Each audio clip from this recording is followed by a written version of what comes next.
no one is controlling all the money. Money is corrupt. Money is evil. Ever feel like money controls you, not the other way around? You're not alone. Your net worth is not your self-worth. I hate that phrase. In this eye-opening episode, financial therapist Khara Croswaite Brindle is here to reveal the shocking truths about your relationship with cash. When you exceed your budget, all that you get is an angry red number, and then you get the, oh, you messed this up. You didn't do this right. You exceeded it. You failed. This is not good for our mental health. From the Disney movies that shaped your beliefs to the guilt you feel about charging what you're worth, we're unpacking it all. We'd rather talk about our sex lives than our money lives. This isn't just about money. It's about freedom. Are you ready to take back control? Money is a big part of our life. It's not going anywhere. Have you ever wondered what masculinity even is in the modern era? Are you ready to move beyond the macho bully or the soy boy archetypes? I'm Marc Azoulay, and this is the Men's Therapy Podcast. Together, we'll explore how neuroscience, Jungian psychology, and Buddhist philosophy can transform your life, your marriage, and your business. Are you ready to deep dive into the minds of men? Let's begin.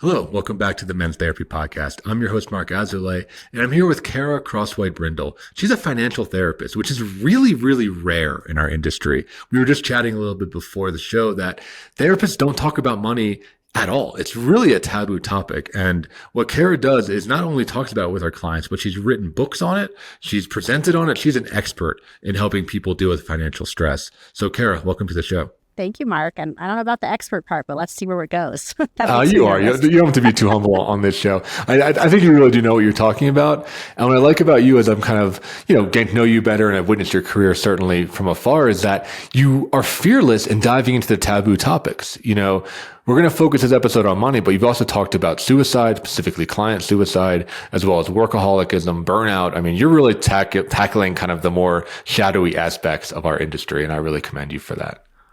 Thank you. I appreciate that. That is beautifully said. I will talk about anything people don't want to talk about. Fair. Which is supposed to be our job, right? I mean, isn't that like what we're supposed to be doing? Mm-hmm. Yeah. So I always like to start with a personal story. So what inspired you to learn more about this topic and really become a financial therapist? Yeah. So in my career, I tell people I've been in burnout 1.5 times. The second time was in the pandemic, as a lot of mental health professionals were white knuckling it with everybody they were working with. And I was working on an entrepreneurial project because people get to know me. I'm always building something. That's where I find a lot of joy. So I was interviewing people and I found the term financial therapist. I was like, okay, I don't know what that is. I'm going to interview someone.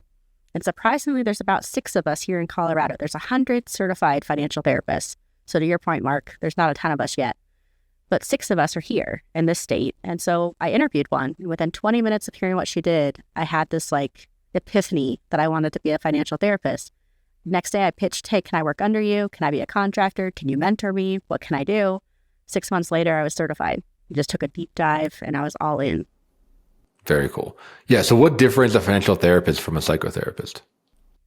Yeah. So financial therapists, by definition, help people heal their relationship with money. So we're still looking at the thoughts, feelings, and behaviors of mental health.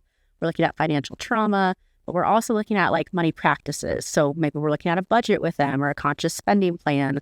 Maybe we're looking at their numbers, actually having them log into a bank account and do some exposure therapy around what's coming up as you see your debt or your income or your checking account. And so it's a nice, beautiful connection between mental health and money, which is why I like it, because it's still trauma work, but it's short-term trauma work for a lot of us coming from EMDR or any other mental health trauma work. So I really like it. Yeah. So let's talk a little bit about the stigma. What do you think gets in the way of people talking openly about money? The running joke is that we'd rather talk about our sex lives than our money lives. Yeah. So for this audience, maybe that I think it's the most taboo thing, actually. Yeah. And part of that is coming from money beliefs. So money beliefs is the foundation of our house in this imagery, right? Of everything is built upon these beliefs. Are these beliefs ours? Maybe they're negative beliefs like money is corrupt, money is evil. Maybe they're positive beliefs like money is power and opportunity. Because I work mostly with therapists at this point in my career, when I was becoming a financial therapist, I learned that 70% of our industry is avoidant with money. So when you said earlier, we're not talking about it, yes, that's completely true. And part of that is noble poverty and some things we can unpack here. So people don't want to talk about it. Maybe it's a money belief. Maybe it's how other people respond. Maybe we're told, shh, don't talk about this. So sometimes the money beliefs are our parents or grandparents or bosses that say, We don't talk about money.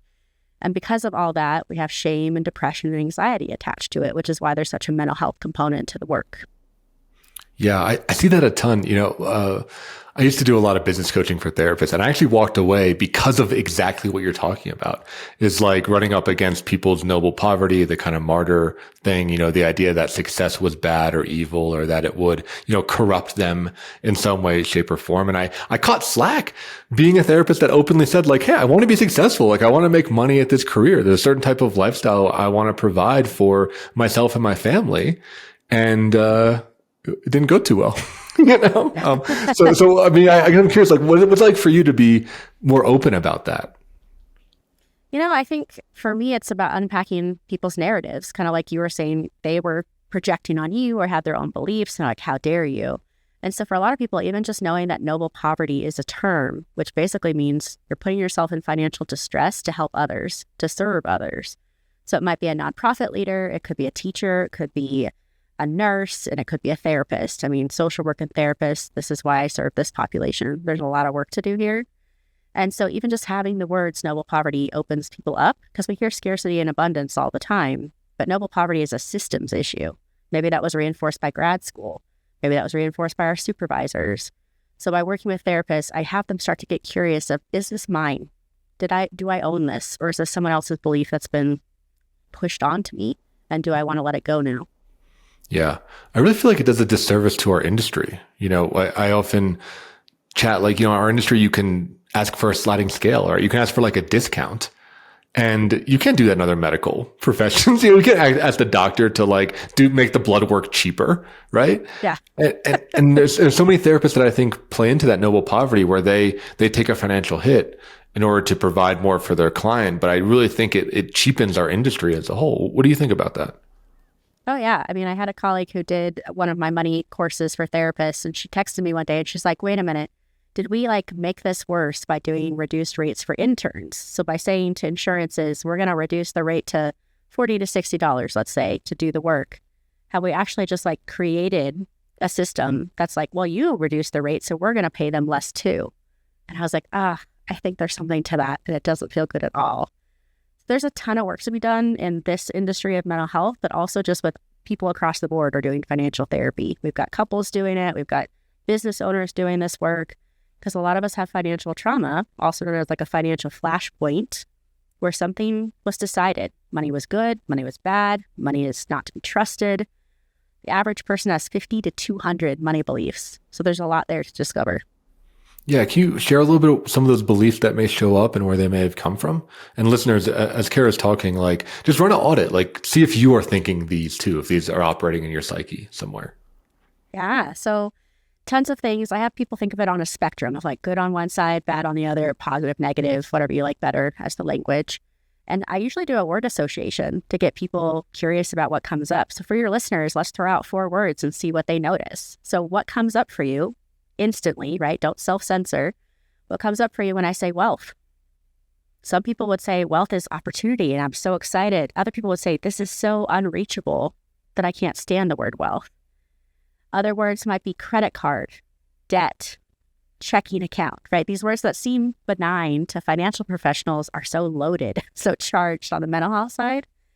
And when people do this word association, they pinpoint some of those beliefs of oh, I think money is evil. I think it changes people for the worst. The other thing that really surprised me about this is if you are someone who was raised on Disney movies, you are more likely to have negative money beliefs. Why do you think that is, Mark? Well, yeah, I'm associating. I think like all the villains are rich, right? Aren't they all That's right. Yeah, evil That's kings right. and business people and tycoons and all that stuff, right? Yeah, so they portrayed this villain, this antagonist as the person who has money and they're not to be trusted. Yeah. So we've actually just reinforced from a society level that money is bad, and wonder why therapists and other professionals struggle to ask for money or to charge what they're worth. Yeah, so I'm curious about how it gets deeply personal, the idea of determining the value of your time, right? Especially in a, service provider relationship. Yeah. So, you kind of named it as values-based spending, which is exactly what it is. In the financial therapy world, we're trying to normalize that you put things that are of higher importance as a top priority. So if you're the example I've been giving this month, has been, okay, Taylor Swift tickets in Europe, $8,000. And I saw a post in the financial realm that's like, if you can spend $8,000 on Taylor Swift, you can pay $200 to your therapist. And I was like, whoa, whoa, whoa. These aren't comparable, right? Based on what you just said of like, what is the value? So if I'm like, I find value in going to a concert overseas, that's not the same as comparing it to therapy, which is more regularly scheduled. So people put emphasis on their worth based on their time, the fact that they want time freedom. Maybe they like want a certain lifestyle or a certain amount that they make a year. All these different factors come into play when we say, here's my rate for therapy or here's my rate as an entrepreneur. And I think the best thing that I was told in my burnout recovery journey is, what if you actually delegate something out to save yourself time? So maybe your time is worth $200 an hour, but now you're paying someone $80 an hour to do the thing you don't want to do. And now you're doing something else with your time. That was kind of a light bulb moment for me as an entrepreneur of like, oh, I shouldn't feel guilty for delegating something I don't enjoy. If I can afford to pay for someone else to do it, does that free up my time for another passion project? And I think that's part of value as well. Yeah, right. If you can keep doing that stuff in your like realm of genius, right, or realm of excellence, that's what it's all about, right? Being able to delegate things that are not, you're just, mediocre at, right? If you can find someone to do them cheaper, then you should do that. So you keep doing the stuff that you're excellent at. That's right. So I have people scale it out of like, what is your level of enjoyment on a scale of 1 to 10? Anything under 5, maybe in the next year or so, you're trying to figure out how to make it financially feasible to delegate it, to offload it, to stop doing that thing. As a business owner, some of those things are easier to delegate than others. I always think that people need to start and learn the system first and then delegate so you know how to run your own business. But so many people don't get joy in like social media, for example. And they're like, oh my God, I want to delegate this as soon as possible. Okay, great. What are you willing to pay for that? Because that's someone else's time to do what you don't want to do. So it's a lot of like checks and balances of, is this valuable? How much are you willing to pay? And how much is it costing you to do that thing or not do that thing? Absolutely. Yeah. So, as you talk about spending, what are some kind of spending habits that you see people have that can be based in trauma? They say that, well, money is 90% emotions, 10% logic. So there's a lot of emotions to spending. Some of my colleagues are having people slow down and say, what are you noticing right before you spend? What are you noticing during spending? What are you noticing right after? So really like a mindfulness exercise of like, what our emotions are attached to this activity, especially for compulsive or impulsive spenders. We're trying to get them curious of like, what are you trying to do here? What need are you trying to meet? Maybe they're feeling lonely. Maybe they're feeling depressed. Maybe they're looking for a dopamine hit, all of which are valid. But most people aren't slowing down, getting curious of like, what am I feeling right now? They're too busy maybe finding the best deal, optimizing their savings, or subscribing to urgency, like buy now before it runs out. So all of this is part of marketing too. They're doing a really damn good job of making us go, oh my God, I don't want to miss out. FOMO. Absolutely. Yeah. I mean, I work with a lot of guys, and some of the guys I work with are in debt, and they talk about spending to feel successful. They work really hard and they want to have that new toy. They want to have, that new part for their car. They want to, go on that cool vacation because they really kind of hate their jobs, and they want it to pay off. And especially I think people that are newer parents or new in a relationship, the stuff spending on your mortgage, you're spending money, saving for college fund, it's not as exciting, but it leads to a trap. And it's just like you're saying, yeah, there's a big emotional component to that.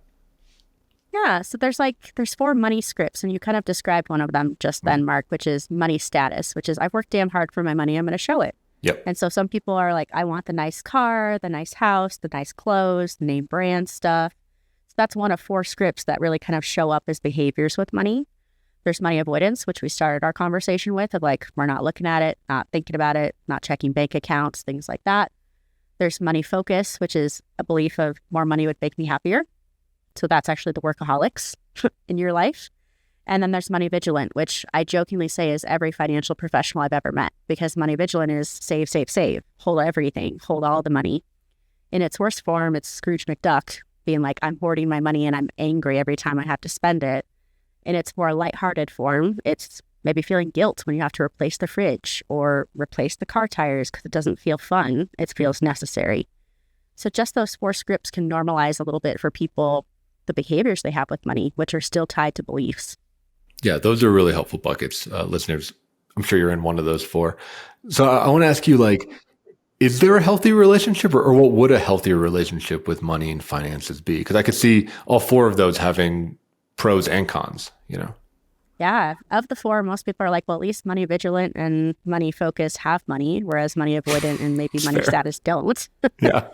But I find all four of them pretty pathologizing. So I've taken it upon myself in the last year as a financial therapist to say, where are we headed? So I love that you asked me this question, because people are like, cool, I don't want any of those four. What do I want? What is healthy?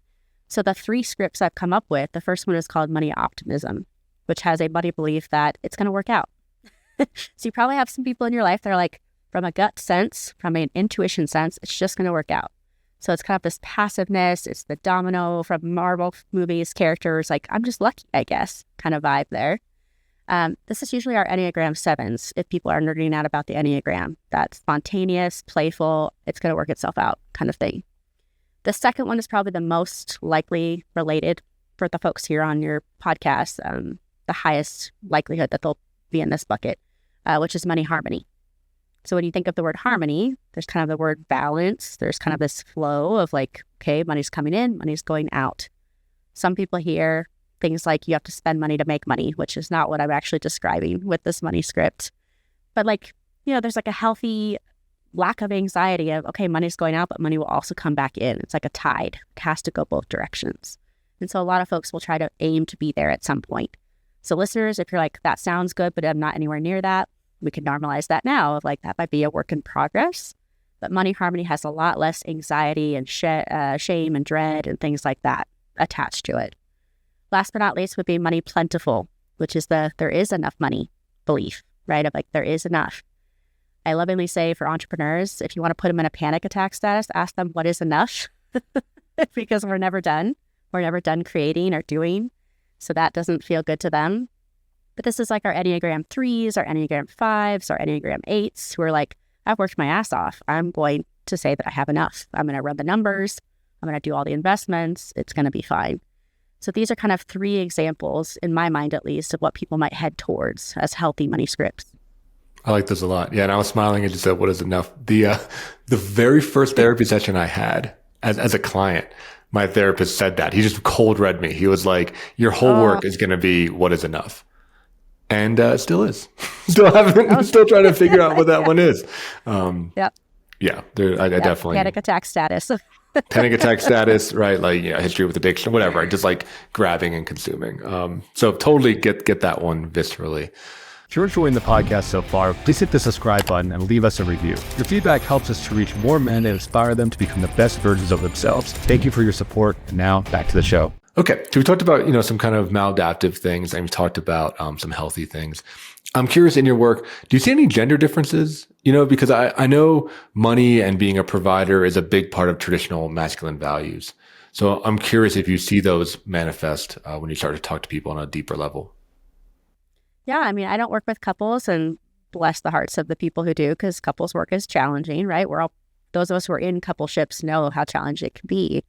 But if we don't even want to talk about money, it continues to be one of the top 5 things couples fight about or partners fight about, if we want to simplify that. And so there is some assumptions. Maybe it's coming from grandparents' generation or parents' generation of what does it look like to be a man? What does it look like to be a woman? What does it look like to be a breadwinner? The person bringing home the bacon, right? We have all these phrases for like financial stability. And so modern couples are having conversations about what is your money and what is my money and what is our money. And so a lot of times now we're looking at a Venn diagram where it's like, I have a pot of money that's mine that I've earned, woman, man, whoever. And my partner also does. And maybe we have a joint account for things that we're both working on, like mortgage, groceries, paying for the car. And so that is considered modern coupleship. The old school was you combine everything and you have nothing that's just yours. But I think these modern partners are like, I want something that's just mine for like small spend joys to bring in that dopamine hit, but not cause debt. Yeah. Yeah. I think that's really critical, right? I think especially the millennial generation, like we're getting married later than any other generation has. So you often have people that are coming in with pretty dramatically different financial situations, right? They might be more developed in their careers or come from different family backgrounds or whatever it is. And I think it's challenging, Do you see those gaps? Oh, yeah. I mean, I'm considered an elder millennial, so I'll just like name that here on your podcast. And like, yep, that's me. And a lot of us like built our businesses or built up something that felt like it was ours. In my own personal experience, I had a panic attack about what my last name was going to be because I'd built my business on my name, but then was getting married. And so I think millennial and Gen Z and Gen Alpha are all kind of like, what is mine? What is yours? What is ours? With autonomy. Like no one is controlling all the money. There's no financial abuse happening here. Like none of us want that. We don't even want financial gatekeeping, which is kind of a precursor to abuse for some folks. But financial gatekeeping can also happen if I tell my partner I'm stupid with money. Please take this on. I don't want anything to do with it. So we're having more movement around financial wellness, financial literacy, and saying how is everyone learning about money right now so that they can make educated decisions. Yeah, how are they? I mean, what are some resources that you can share with our listeners to learn kind of the basics of how to manage it? Yeah, I mean, a lot of my colleagues as financial therapists are writing books, so I definitely trust their material to not like make this black and white because it's not. There's a lot of gray area here. Unfortunately, there's a lot of financial gurus out there that are causing harm because they are making these big, bold statements like you must stick to a budget, you shouldn't eat out. From a mental health lens, that's called deprivation, and deprivation makes us fail, right? So like if I deprive myself of a small spend joy like coffee or Legos or whatever I'm into, I might blow out of it like a diet where all of a sudden I'm like purchasing sporadically or like a lot more because I felt so deprived of that joy just 30 days ago. So no financial therapist I work with is subscribing to deprivation. They're saying, how do we find balance, which I call small spend joys, things that don't break the bank, but bring you joy. So that could be chocolate, coffee, Lego, maybe it's an excursion with friends, dinner out. Most of the time, those things don't make it so horrible that you're in further debt for them, right? They're just small little things that create enjoyment in your life. So the folks that I follow are people like Price of Avocado Toast podcast because they're financial coaches that are pretty sound. We've got people like I Will Teach You to Think Rich, and you know they have their own like Netflix show that people watched in 2022. So there's a lot there. I think it's just about making sure that no one's being radical. That's the word that's popping in my head is like, don't be radical. Don't say it's only this way. If it was only this way, we wouldn't have thousands of self-help books about money. So there's no one formula for how this goes. But for listeners, I'd say pay attention to the people who seem too extreme and stay away from them. Right. Yeah. There's like no get rich quick scheme, you know? Yeah. And yeah, like you said, I mean, there's unbelievable amount of research around dieting that shows that restriction just causes relapse, right? I mean, it causes That's right. like people to fail at what they're doing. So money would be no different. That's exactly right. Yeah. So, you know, I want to go back to the kind of professional end, right? And it sounds like you said you work with a lot of therapists, a lot of entrepreneurs. What do you see are some of their biggest hurdles towards effectively managing their money? I think for a lot of them, they're hustling. So that's definitely a workaholism risk.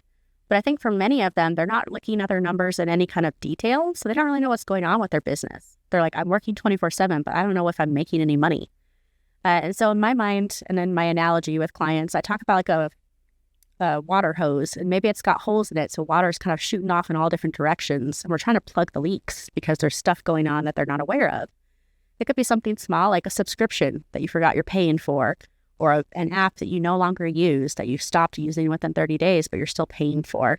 And so sometimes we're cleaning up that mess, but we're usually starting with the money healing first. So financial therapy has 3 buckets where people kind of live and do the work. The first bucket is healing, money healing, which is the closest to mental health therapy, in my opinion. It's the past, it's your money beliefs, it's your money scripts, it's all the stuff I nerd out over with clients. And then there's the money practices. And so many of these people come in saying, I tried an app, I tried a financial coach, I tried the financial advisor, I tried this thing, and it didn't stick. That's most often because they didn't heal whatever financial trauma was there in the first place. The last bucket is money freedom, which is kind of the future plans. And some folks are like, what am I moving towards? Do I want to have this much in the bank account? Do I want to retire? Do I want to buy a second home? Do I want a nicer car? So if people don't have reasons and directions to work so damn hard, I think we all fail at these money goals because we have to have something that anchors us down. And it's like, this is why this is worth it to work this hard. And people get stuck in saving, don't touch it, or pay off debt and deprivation. And we haven't found that sweet spot, most of us, without this support of a financial therapist or anyone else who's doing this work. Yeah, I think it's really well said, right? There's like no vision. It's all just fear and pain based. It's like, hey, I just don't want to feel shitty when I look at my bank account. But I don't think that's a strong enough motivator. It sounds like you really do a lot of work of helping people vision as to what their future might look like, whether it be for their business or their family. Yeah, one of the questions I ask usually in the first session, usually it's homework, is what do you want your future relationship with money to look like? So this is the miracle question of mental health work, right? Of like, if all of my problems were solved, how my life would look different. And some folks go, okay, here's what I want. And then we make it measurable. So think goal setting and treatment planning. And other folks, it's really cool to watch this happen. They go, I've already accomplished some of the things that I wanted for my future. I just didn't recognize it until you asked me. Or I'm halfway there. And they go, I didn't think I was halfway there until you made me make this more concrete. Or you invited me, I shouldn't say made. You invited me to make this more concrete. And that's really fun to witness for therapists or anyone else I'm serving, because their emotional narrative is I'm not anywhere close. But when we make it measurable, they're closer than they thought. Yeah, I think that's so key. I think it's so key. And I'm a, type 8, I'm a Capricorn. I love structure, right? So like You're my people. Yep. Yeah. So like I get that. I love spreadsheets. I get all that stuff. That helps keep me sane and probably a little bit insane, at the same time. But I do see, and I'm curious if you see this in your work with our generation. I'm also millennial, right? I think millennials, people certainly in the Colorado area that tend to be more like left leaning, like I am. There's this narrative, like a victim narrative that I see from a lot of my peers and colleagues of like, the economy sucks. There's not enough money out there. I'm never going to make it. And it results in this kind of avoidance behavior. A lot of people racking up debt, not looking at their bank accounts, not tracking anything, not having any goals. It's just like learned helplessness. And I always, that hasn't really been the case for me. So I struggle is like, how real is that? Like how real is that victim mentality, or is it mostly psychological?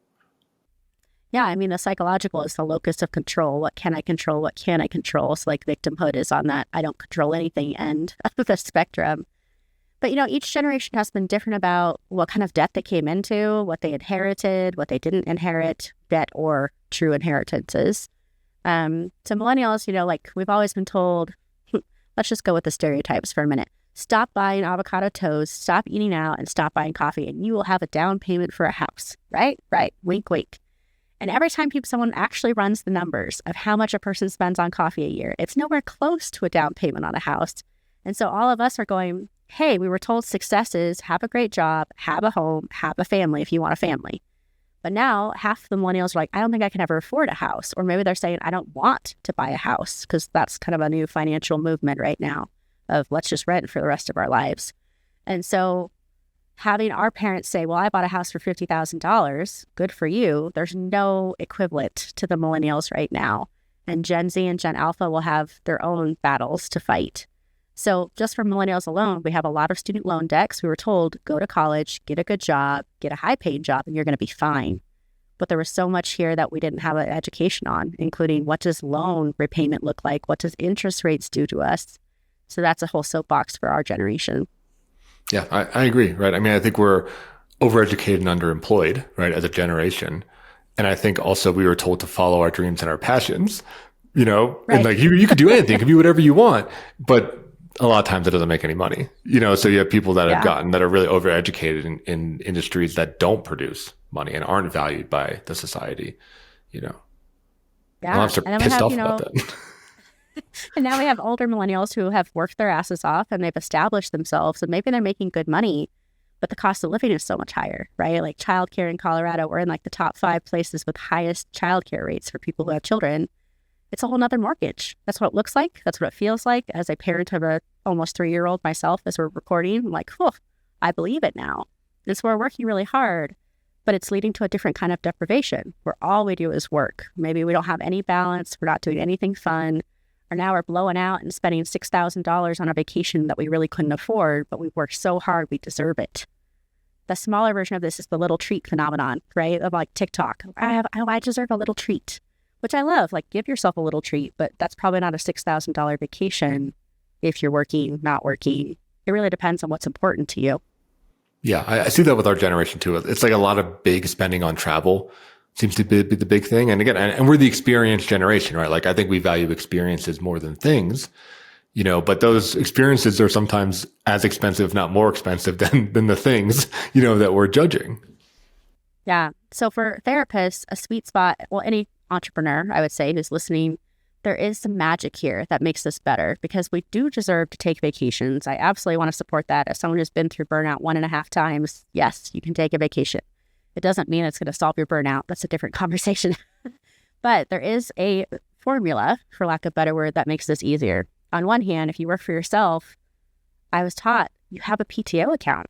No one's going to pay you to take time off. You're going to pay yourself to take time off. So if you're having really good months and you're making extra money, maybe you're putting that into an account that pays you to take the vacation you want to have. So that's on the business side of things. Equally on the personal side, maybe you're saving for said vacation. So you're saving up the $6,000 you need to take this life-altering, amazing trip that you deserve and want.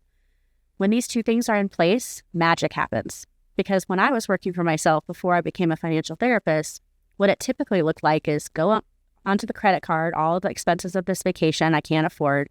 And by the way, now I've lost a week's worth of income because I had no way of paying myself and no one else was going to pay me to not see clients. But when both of these accounts are present, magic. Highly recommend. I'm going to do that immediately. Yeah, that's a good thing. Yeah. I mean, to be able to have it from the business and have set PTO makes a ton of sense. Because that is a stressor for me on vacations is not just spending, but the opportunity cost is a big one, and especially if we're used to bringing in a certain amount of money per week, it's I'm losing that on top of it. Yeah, it just makes this so painful. And so when someone's like, why don't you have a PTO account? It's like, oh my God, I never thought of that. So one of my quests as a financial therapist is to be like, everyone should have this if you work for yourself, because a PTO account's not just for vacations. What if you get sick? What if a loved one gets sick? What if you have a summer slump in your business, for example? Because I work with a lot of therapists and their clients go on their own vacations. So it's a game changer for mental health days, a game changer if you're going to a conference and you're not working while you're there. You can use those funds for all sorts of reasons and actually be able to be present and enjoy what you're doing because you're not worrying, oh, I've lost $1,200 this week. Yeah, I think that's great. And I think just to add on to that as I'm thinking about it out loud is I think it also helps people justify whether they should take a break or not.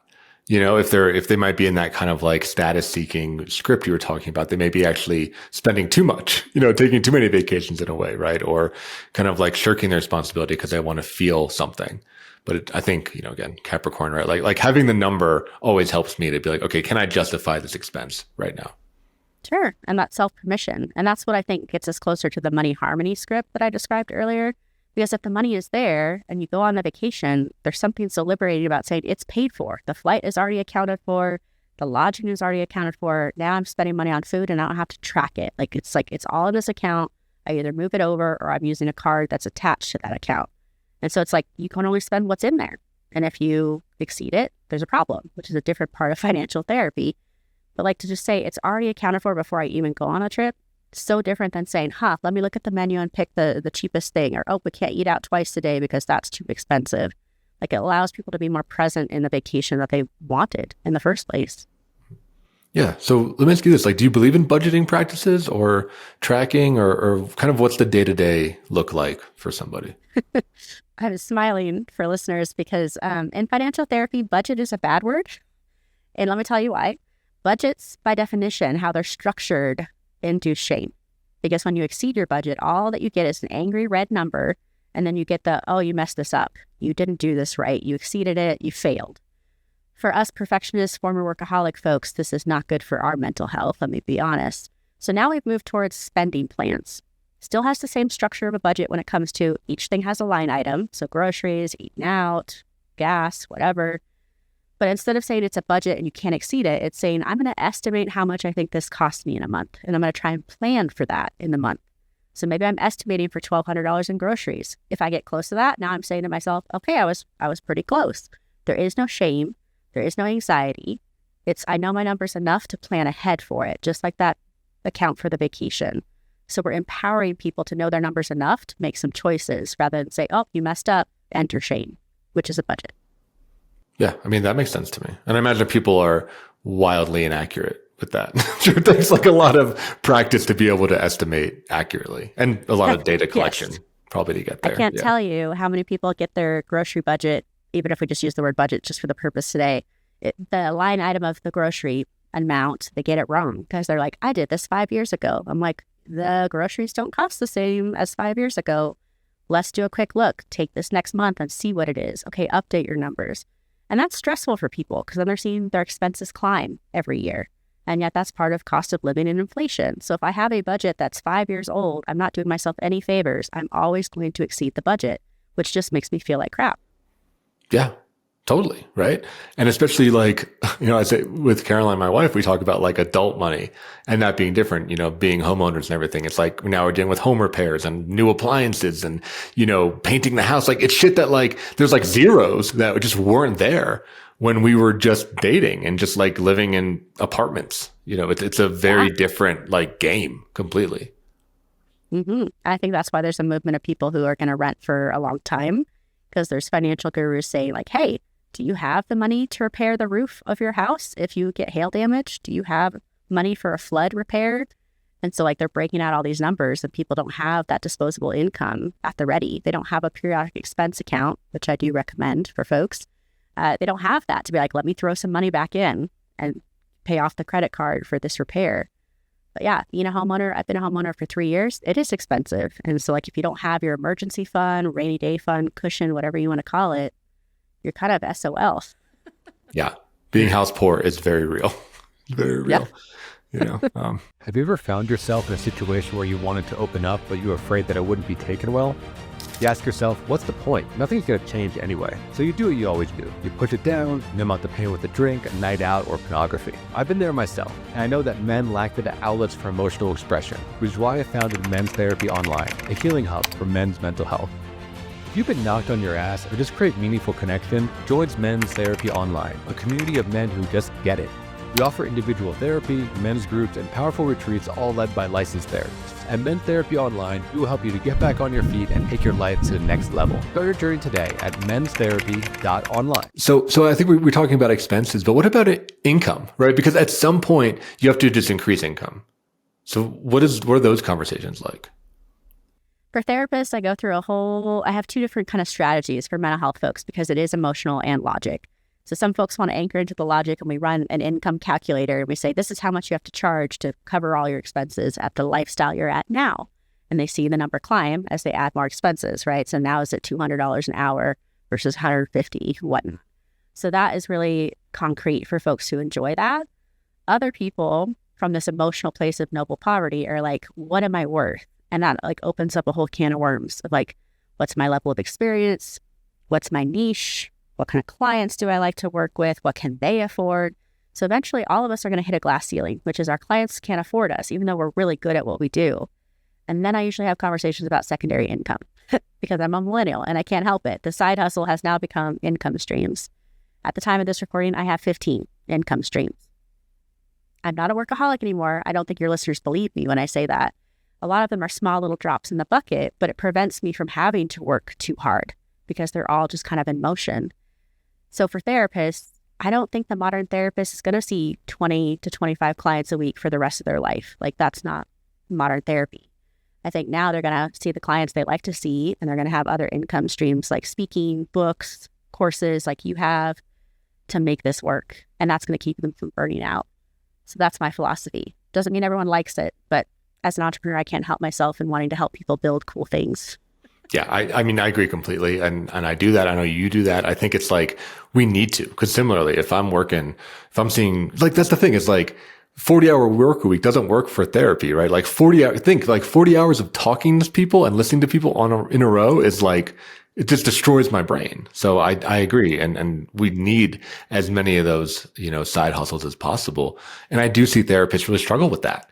I see the ones I work with, the ones I supervise, like struggle with low self-esteem or feeling like they don't have anything to offer or feeling like they can't do it or they're not one of those people. I hear that one a lot, oh, I'm not like you. I'm not, I don't have that kind of thing. I'm like, I didn't either. I mean, you can like figure it out, So yeah, I guess I'm just curious now from my own personal thing is like, how do you get people inspired to diversify and kind of go outside their comfort zone? I think especially in this industry where we're taught to be listeners, we're taught to be support people, Whereas I think when you move into being a speaker and an author, like you are, and a course creator, it's like all of a sudden you're the protagonist, right? You're not the supporting actor. You're the main character in this thing, which I think is very intimidating to a lot of helping professionals. Oh, yeah, because there's like the spotlight on us. We are our brand. People hate that when I tell them, you are your brand. You are the face of your brand. And they don't like that at all. And imposter syndrome is a big part of this. You named that, of like, oh, to put myself out there, why me? Why do I have anything of quality? It's already been done. And so from like a business standpoint, of course, there's this thing called pain points, which is there something someone else isn't addressing? You're jumping in there and you're making it happen. In our industry, it was we weren't talking about client suicide. I decided to talk about it. Doesn't mean everyone wants to talk about that topic. It's heavy. But for a lot of people I work with, this is my favorite consultation where I say, what do you love about your client work right now? And they take a little dive into it and they go, oh my gosh, I love the way we have metaphors that really resonate with their trauma. Or they just say, you get me, or you make this easier to understand, or the neuroscience is great, whatever it is. And I say, okay, what would it be like to scale that? What would it be like to reach more people, help more people at a different level? And they're like, I'm open. I'm like, okay, so what if you could do that with a course, a digital download, a TEDx, a speaking gig? Like, what are you called to do? And we look at their interests. If they're like, oh my God, I hate writing, don't make me do it, you're not going to be an author, or at least you're not going to write it yourself. If it's, I like public speaking, which still I think 70% of people have a fear of public speaking, maybe that's something they're going to try on. But I usually ask 2 or 3 pointed questions to get them to figure out what their gift is, because that's the framework I use. What's the gift you're giving people? Is it they feel seen, validated? Do they feel like they have answers to something no one else has told them about? Are you helping them heal? And so usually from that kind of interview, they start to think about, okay, this is what I would probably build up. This is what I might scale. So at least plants a seed of possibility. Yeah, I like that, right? And I think you're using the language of our industry, like accessibility, helping people, right? Like I think it makes it more palatable as I hear you talk, right? Because it is ultimately about impact. You're right. I mean, it's like, and we should get paid for the work that we're doing, and we want to help people along the way. And I think helping people be creative about it is critical, because I think there is a very big like evolve or die wave coming.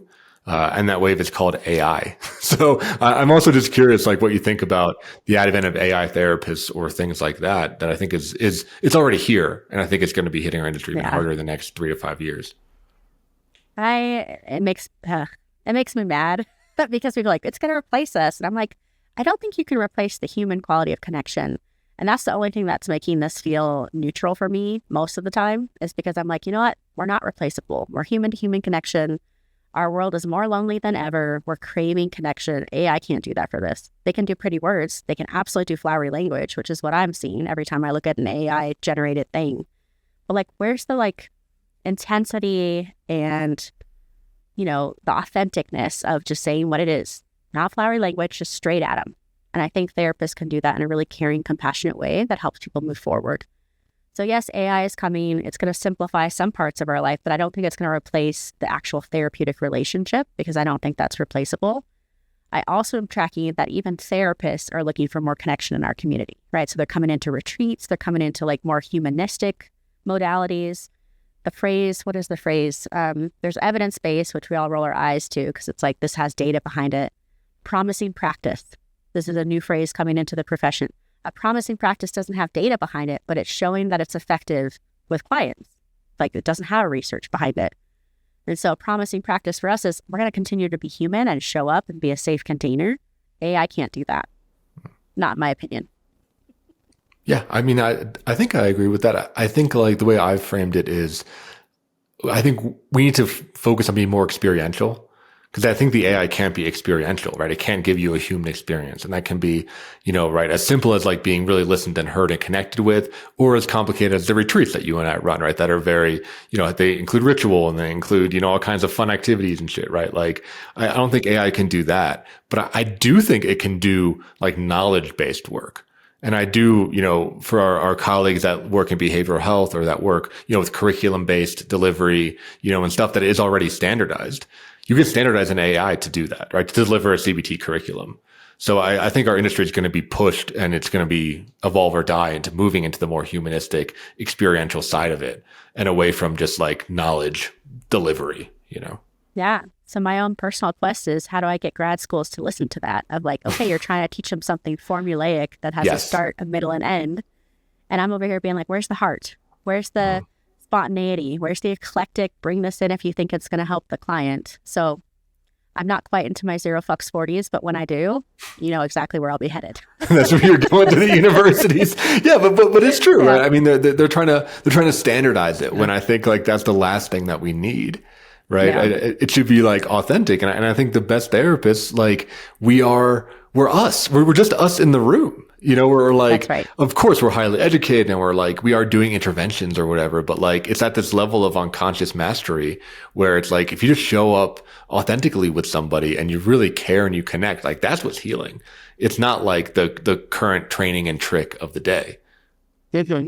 Beautifully said. I agree. Yeah, because you can teach a computer to do all that shit, you know? So we have to, I think we do have to evolve. Okay, so back to financial therapy, right? And I'm trying to, anchor it on men's issues. I work with a lot of guys that are dating, right? And they're kind of in this dating scene and they're in, the Colorado area, which is a highly competitive dating scene. There's a lot of young people here. There's a lot of men here. So what guys I see do is they lie about their money. They say they make more money. Maybe they're taking their date on more expensive dates than they can really afford. Maybe they're going on vacations that are, designed to like woo and court the person. And that actually, it works, right? It goes well for a while until they get into a long-term relationship, they get married. And then there's this like big reveal of like, guess what? I'm not as wealthy as we thought I was, right? Or as I was trying to kind of lie and convince you that I was. So yeah. I'd be curious from your perspective, like, well, I guess one, do you see that? And two, if you do, how do you work with that? What kind of disclosures and conversations should somebody have when they are looking at getting a more committed relationship and really being honest about their financial situation with a partner? Yeah. I mean, I sympathize with the men that are having to do this, because in my head, it's like this peacock imagery of like, I have to be bright and flashy and attract the right mate. But it's all based on lies. Like, that's not who you really are. It's like women, I can't speak for all women. As a woman, I would say, I want you to be your authentic self, because I need to know 10 years from now if I'm still going to like you, right? And like want to be with you. And so I feel like we're setting men up to fail if this is what they feel like they have to do, this performative kind of gesture to like stand out. There's a movement right now going on of transparency about your debt. So in the first or second date, there are people asking, tell me about your debt. So when we're like, hey, we're not talking about money, but they're going straight at you in that second date and saying, how much debt you got? And sometimes it's a deal breaker. If you've got whatever X amount and they're like, that's too much, they might not want to date you. Although that could be problematic, I also think there's a healthy movement in this too, which is transparency and talking about money from the get-go as one of the 5 things we should be talking about, including children, religion, infidelity, stuff like that. So my hope would be that people have regular money conversations and that we normalize it, but we're a long way away from that, unfortunately. Yeah, I agree. I think it's a lot of peacocking and it's a lot of like ego wrapped up. I see that again with my male clients of like asking for help financially feels like being castrated. I mean, for a lot of men, it feels like a complete failure of their masculinity, of their ability, of their status. And you mentioned before, earlier in this podcast that, cost of living is going up. So I think there's guys that kind of want this traditional structure where they're the breadwinner and they have a, stay-at-home wife that takes care of the kids and they're doing this kind of like 50s model. And I just see that being rarer and rarer these days. Often the people that I know that have that already had significant family wealth to begin with. They're not generating that from scratch. So I'm curious if you could speak to that ego piece that I think really affects people when it comes to admitting that they need help with money. Sure. Especially if they come from a family background or a cultural background. That's like, you have to take care of your partner, right? So if we think of like traditional masculinity, take care of your woman. And then I'm over here as an entrepreneur marrying a man who's like, I married you for your mind and for other things, which I won't say on this podcast, but like, he was like, I don't need you to be below me. I need you to be equal to me. Or like maybe even, he might even see me as higher than, not in breadwinning, but like, I have a master's degree and he has a bachelor's degree, which he's fixated on before. All that to say, we don't want to emasculate people, but how do we create equal partnerships? Because that's what people are actually wanting from like an attachment lens of like, I want secure attachment with you. I want to know you're going to be there in sickness and in health. I want to know that we're going to like each other 20 years from now and we're going to have similar interests. So if we start dating and we're not anything true to who we actually are, I don't think this is going to bode well for people. So my hope for men is you make money because it makes you proud, but it doesn't define you. That's what I would hope. But like, please don't let the money define your worth. Your net worth is not your self-worth. I hate that phrase so much as a financial therapist because it's making people feel less than if their net worth isn't 6 figures or 7 figures or whatever that looks like from a financial place. So please don't let this define you. Yes, it feels great to have financial stability. But to your point, Mark, there's also something called income creep, which is as you make more money, you still spend money. It's not like you all of a sudden have extra money. So be aware of that too. If you're getting a promotion, you're getting a better job, you're now making those 6 figures, that doesn't mean all of a sudden you have gobs of extra money, because some people with the income creep buy the bigger house, buy the nicer car, and we're right back to where we were. Absolutely.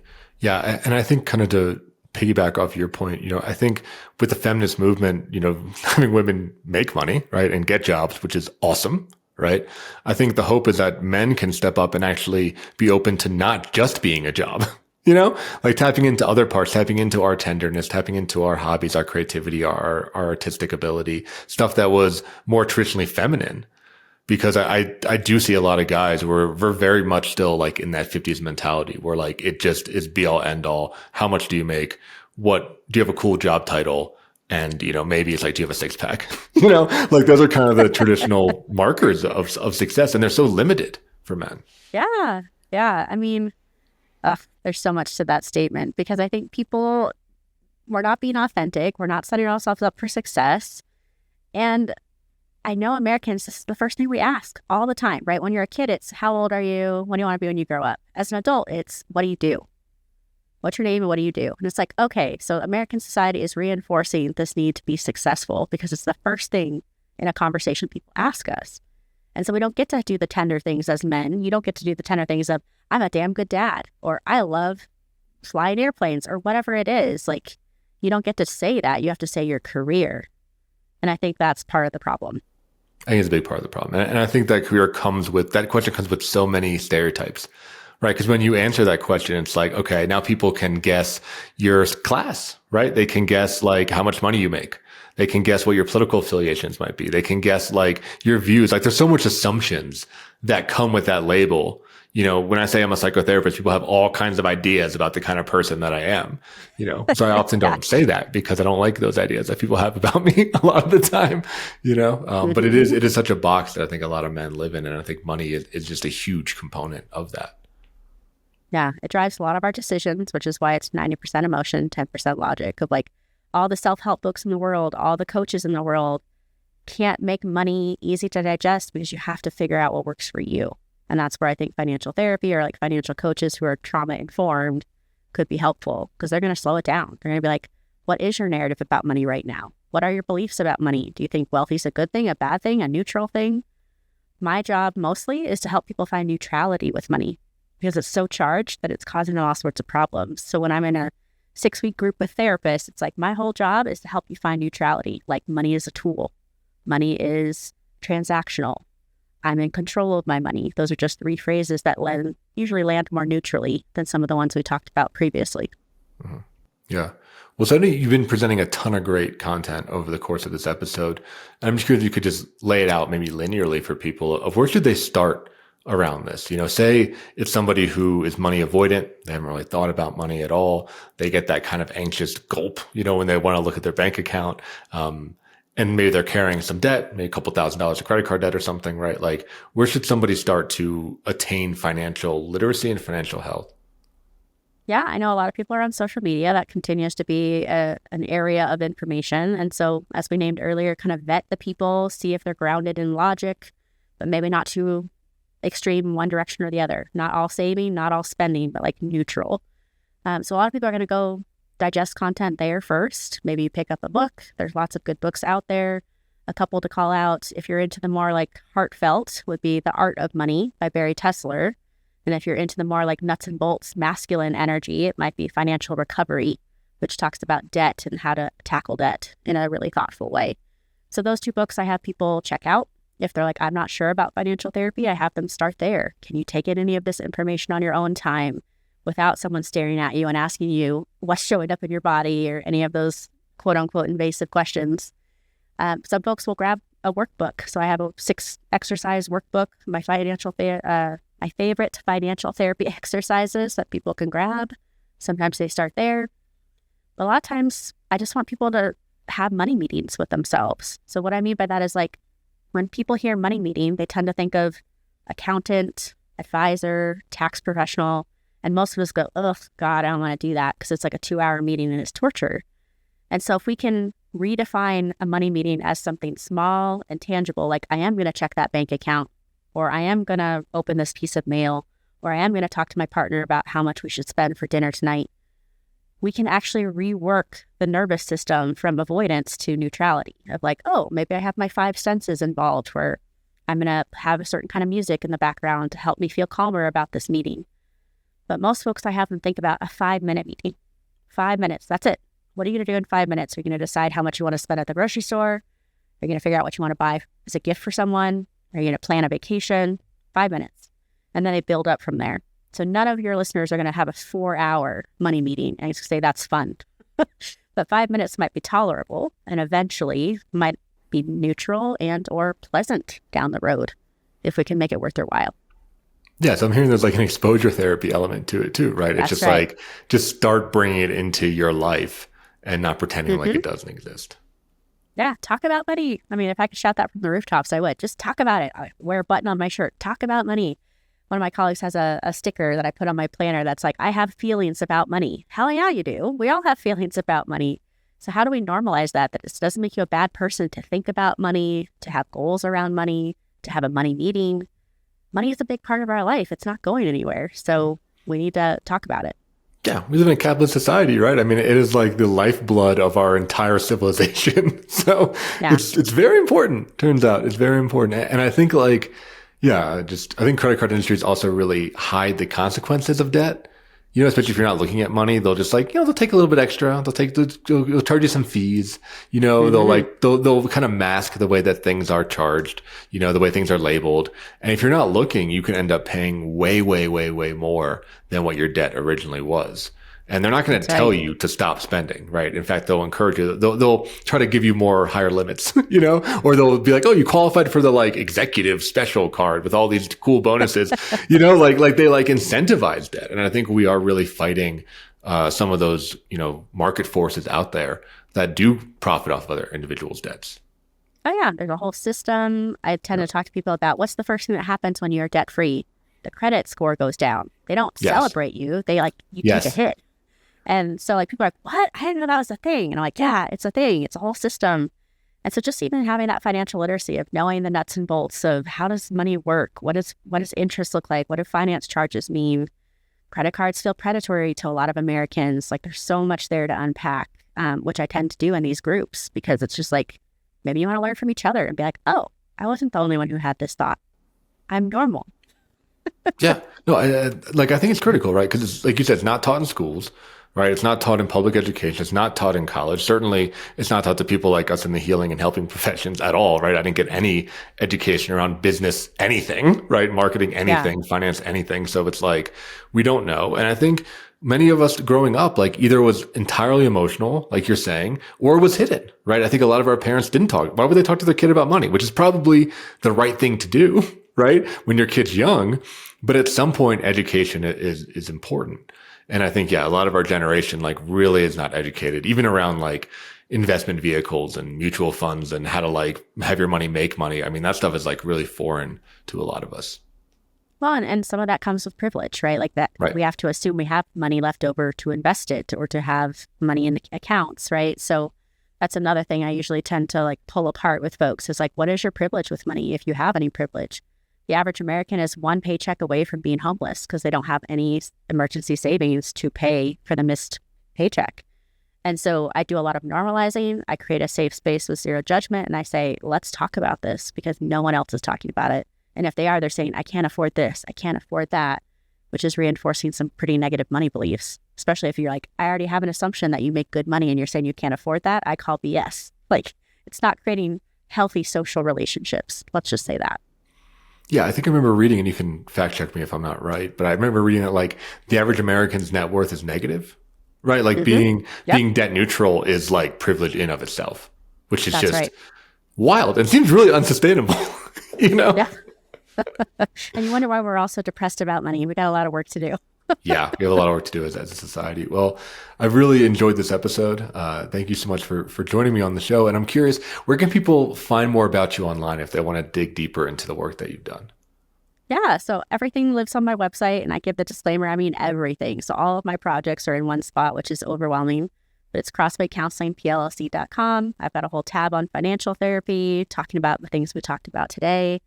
And by the time this episode launches, I hopefully will have a new book out called Your Enneagram and Money. So for folks who love the Enneagram and want to look at how our relationship with money looks from the Enneagram, it's a really awesome read, I have to say myself. But I'm excited to put it out there and see what people think.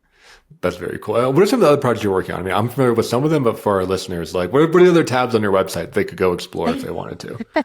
Well, this will be my 9th book. So I have 8 other books published out there right now, everything from clinical supervision to client suicide to things like workaholism and perfectionism that are more for mass audiences like your listeners. I'm a part-time professor, so when I say I'm going after grad schools, I am test driving a lot of stuff in my own alum, which I'm proud to do. So I'm teaching people private practice. I'm teaching them financial therapy in the grad school situation. So that feels good. What else? I have a toddler, so that's a big part of my life right now. And I still do a lot of consults and help people build secondary income. That's my favorite. So happy to have those conversations with entrepreneurs and therapists. Very cool. Yeah, reach out to her. Their website will be in the show notes. It's really worth just like poking around. There's a lot of great information. A lot of that is free. I know Khara gives away a ton of info and expertise from all the different projects and things that you have your fingers in. So definitely, y'all check that out. She's a great resource and a wonderful person to talk to. So thanks again for being on the show. Thank you, Mark. Yeah, and thank you, listeners, for tuning in. If you like the episode, do all the social stuff, like, share, subscribe, do all that. Follow us. We're at Men's Therapy Online everywhere. It's kind of the overarching company that supports the Men's Therapy podcast. We also have a video version of this, so check us out on Instagram and on YouTube if you want to see what we look like. And share us with somebody that maybe struggles with money, that needs to hear what Khara is saying about all the different emotional hooks that people can have and all the barriers they have to having money harmony and being, more neutral and more, healthy around their financial spending. I think the more we can get this message out, the better. So like, share, subscribe, do all the stuff, and we'll see you next week in another episode of the Men's Therapy Podcast. Thanks for tuning in. If you enjoyed today's episode, please subscribe and leave a review. And don't forget to visit menstherapy.online to learn more about the work that we are doing to support and inspire men. Until next time, keep moving forward.